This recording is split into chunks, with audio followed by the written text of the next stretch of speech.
Everyone, welcome back to our YouTube channel Hindi साहित्य की दुनिया। तो दोस्तों, आज हम बात करेंगे हिंदी साहित्य के विकास के बारे में, जो कि हमने कल से स्टार्ट किया है।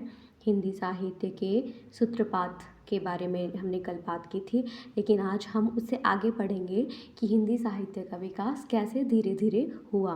तो हमारा आज का पहला प्रश्न है, हिंदी साहित्य, ये वाला प्रश्न है 11 नंबर।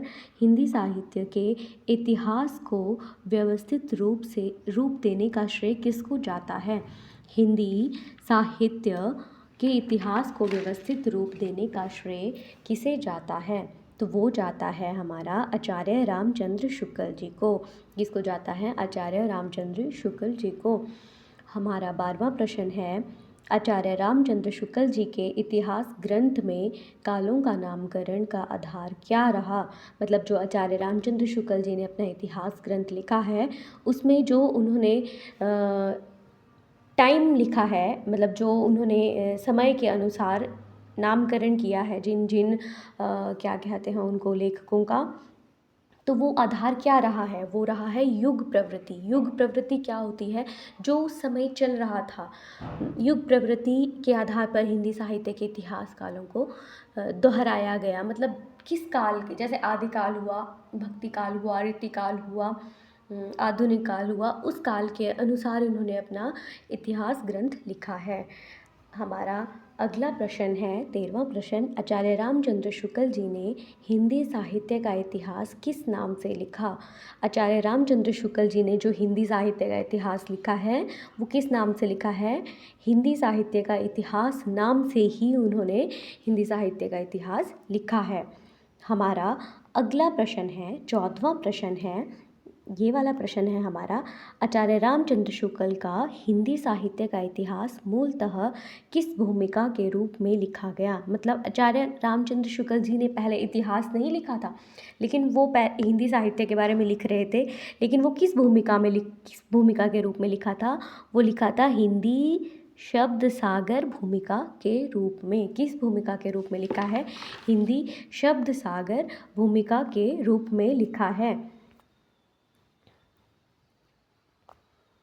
हमारा अगला प्रश्न है 15वां प्रश्न है, आचार्य रामचंद्र शुक्ल जी द्वारा रचित हिंदी साहित्य का इतिहास का प्रकाशन वर्ष क्या रहा?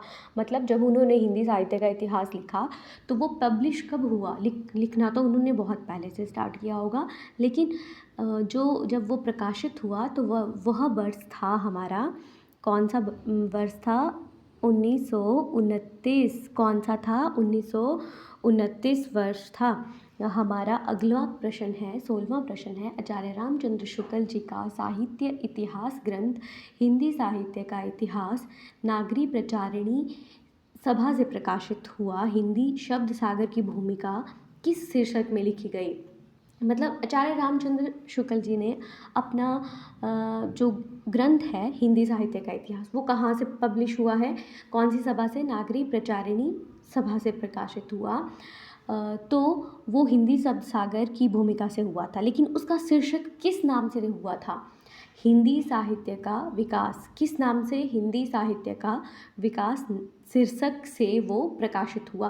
पहले उसका नाम हिंदी साहित्य का इतिहास नहीं था, लेकिन जब वो पब्लिश हुआ है, तो वो हिंदी साहित्य का विकास नामक शीर्षक से पब्लिश हुआ है। ठीक है।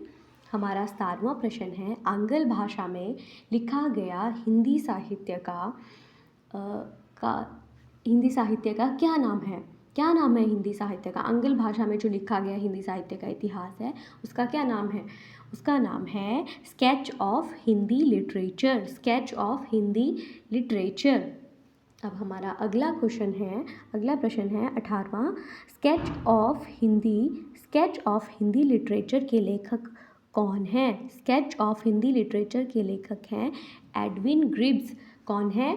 एडविन ग्रिब्स। कौन है? Edwin ग्रिब्स।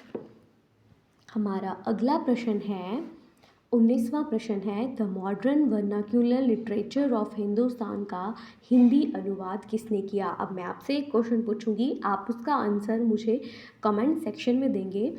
The modern vernacular literature of Hindustan किसने लिखी है? ये हमने पिछले कल वाले लेक्चर में किया है, तो आप मुझे बताएंगे कि ये जो ग्रंथ है ये किसके द्वारा रचित है।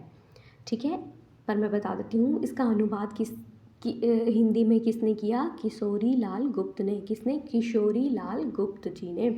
नंबर 20वां प्रश्न है और आज का हमारा अंतिम प्रश्न भी यही है कि किस लेखक के इतिहास ग्रंथ में सर्वप्रथम हिंदी साहित्य का काल विभाजन मिला है?